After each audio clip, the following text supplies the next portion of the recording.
Bien-aimés frères et sœurs en Christ, c'est frère Frank qui vous parle depuis le Centre missionnaire international de Krefeld en Allemagne. C'est toujours un privilège de regarder en arrière aux réunions et aux bénédictions que Dieu a répandues sur nous pendant ce dernier week-end. Les gens sont venus de toute l'Europe et aussi d'autres parties du monde. Nous croyons que le retour de Christ est très, très proche.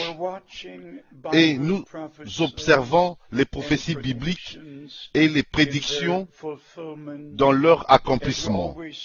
Comme nous avons toujours dit, il y a des promesses pour Israël, des promesses pour l'Église, et puis il y a des prédictions de ce qui doit arriver avant le retour de Christ.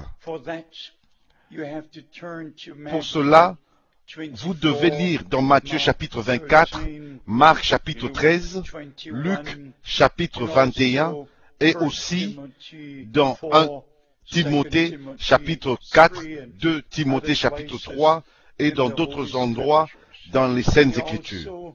Et aussi, vous devez lire Daniel chapitre 2, Daniel chapitre 7 et d'autres endroits dans l'Ancien et dans le Nouveau Testament, jusqu'au livre d'Apocalypse qui nous montre ce qui doit arriver juste dans la dernière partie avant le retour de Christ et ce qui va suivre. Mes bien-aimés frères et sœurs, c'est très dur, très difficile de partager avec vous les détails de ce qui se passe maintenant. Quelqu'un devait aller dans chaque pays, dans chaque ville et apporter, partager toutes ces écritures qui traitent du temps de la fin. Maintenant, nous sommes dans une crise mondiale. Les banques sont dans la crise, les gouvernements sont dans la crise, et il semble qu'il n'y a aucune solution. Les choses sont conçues et le lendemain démantelées, mais il n'y a aucune pause, aucun arrêt à ce cycle. Les choses vont continuer à se détériorer et se mettre en pièces. Mais nous comprenons aussi ce que l'Écriture dit du quatrième empire mondial, de celui qui va diriger, régner sur toute la terre. Nous expérimentons maintenant, ici en Europe centrale, le dernier empire qui prend la puissance mondiale. Je suis de la génération de ceux qui ont connu la guerre. Je regarde en arrière à la Deuxième Guerre mondiale et à ce qui est arrivé après la guerre.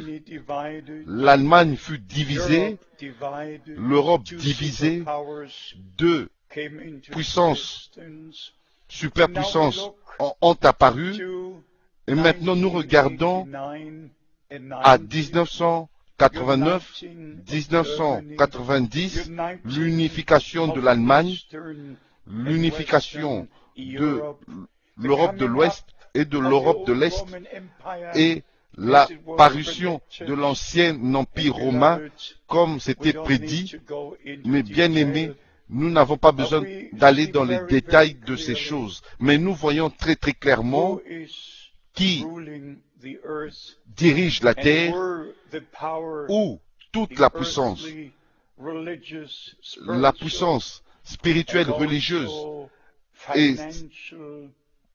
et financière et économique vont tous ensemble. Il y a seulement deux mains qui vont diriger, conduire toutes ces choses dans leur étape finale. Et ici, nous voyons que du 5 octobre jusqu'au 19 octobre, la Bible va être lue à Rome et 1300 délégations des personnalités de haute autorité, de grande autorité vont lire la Bible avec un marathon des Écritures, et cela commence avec Benoît XVI, il commence et les autres vont continuer. Et il nous est dit qu'ils lisent d'une Bible qui contient 73 livres. Moi, je lis d'une Bible qui contient 66 livres. Et non, comme il est écrit dans l'annonce ici, qu'il y a 73 livres. Ici, nous devons vraiment dire d'une manière très claire que les livres apocryphes ne font pas partie de la Bible, pas du tout. Et vous lisez des prières des morts et un certain nombre de choses qui ont été ajoutées et qui ne sont pas une partie de la sainte parole de Dieu. Mais les gens sont séduits et il y a des religieux qui se rassemblent et toute l'équipe et tout le cadre a une touche religieuse. Mais bien aimé, pour être honnête, depuis les jours de la Réformation, qui en 2017, ça sera 500 ans que Martin Luther a affiché les thèses sur la porte de l'église de Wittenberg, et tous pouvaient lire la Bible à partir de là, dans différentes langues. Mais mes chers amis, cela n'est pas suffisant. La question est, est-ce que nous comprenons par la révélation divine, par la conduite du Saint-Esprit, ce que les Saintes Écritures disent? Ou est-ce que nous avons plusieurs et ces centaines de interprétations des Saintes Écritures? Alors, nous parvenons à ce point essentiel dans ce temps.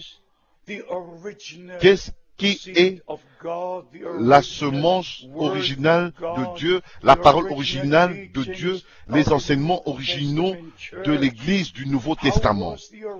Comment était le baptême original? Comment était pratiqué ce baptême au jour des apôtres? Qu'est-ce qu'étaient les enseignements originaux de la divinité dans l'Ancien et le Nouveau Testament? Parce qu'il n'y a qu'un seul Dieu, et non deux, et non trois. Et mes bien-aimés, en notre temps, Dieu a utilisé Frère Branham d'une manière très très spéciale, confirmé d'une manière divine par le surnaturel, et le surnaturel est apparu, et comme c'est écrit c'est écrit du temps de notre Seigneur et dans son ministère en tant que Fils de l'homme. Mais bien aimé, avant le retour de Christ, il doit avoir une restauration de toutes choses. Et le message de l'heure ne vient pas de Rome. Ce n'est pas une organisation humaine. Dieu a mandaté son serviteur lui-même. Tous les prophètes et tous les vrais hommes de Dieu ont eu un appel spécial et une commission spéciale. Maintenant, dans notre temps, c'était Frère Branham que j'ai connu personnellement. Je suis un témoin oculaire, je suis un témoin qui a entendu, j'ai vu les jours de la Bible, et mes bien-aimés, mon ministère est directement connecté à son ministère. pour partager la parole originale de Dieu, les enseignements originaux des apôtres et des prophètes, pour partager le message biblique du temps de la fin jusqu'aux extrémités de la terre. Et spécialement à vous, mes bien-aimés frères, je peux lire écriture après écriture, et même ici, dans Marc, chapitre 13, au verset 23, notre Seigneur a dit, « Soyez sur vos gardes, je vous ai tout annoncé d'avance. » Notre Seigneur a tout annoncé d'avance ce qui devait arriver. Nous ne sommes pas dans les ténèbres. Il nous a tout dit d'avance. Tout ce qui doit arriver avant son retour. Et maintenant, il ouvre notre compréhension pour connaître ces choses, pour comprendre ces choses dans leur accomplissement. Mes bien-aimés, frères et sœurs, si nous pouvons vous rendre un service, alors contactez-nous et faites-le nous savoir.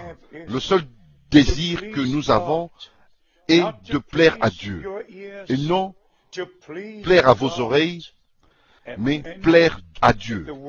Et puis, si la parole est prêchée, nous sommes ramenés à Dieu et aux enseignements de la Bible, et nous pouvons marcher ainsi, nous pouvons marcher avec Dieu comme Enoch marcha avec lui, et nous nous préparons pour le grand jour du retour de Christ, que je crois. Cela arrivera dans notre temps. Êtes-vous prêts? Sommes-nous prêts pour le rencontrer? Que Dieu vous bénisse et qu'il soit avec vous. Dans le saint nom de Jésus. Amen.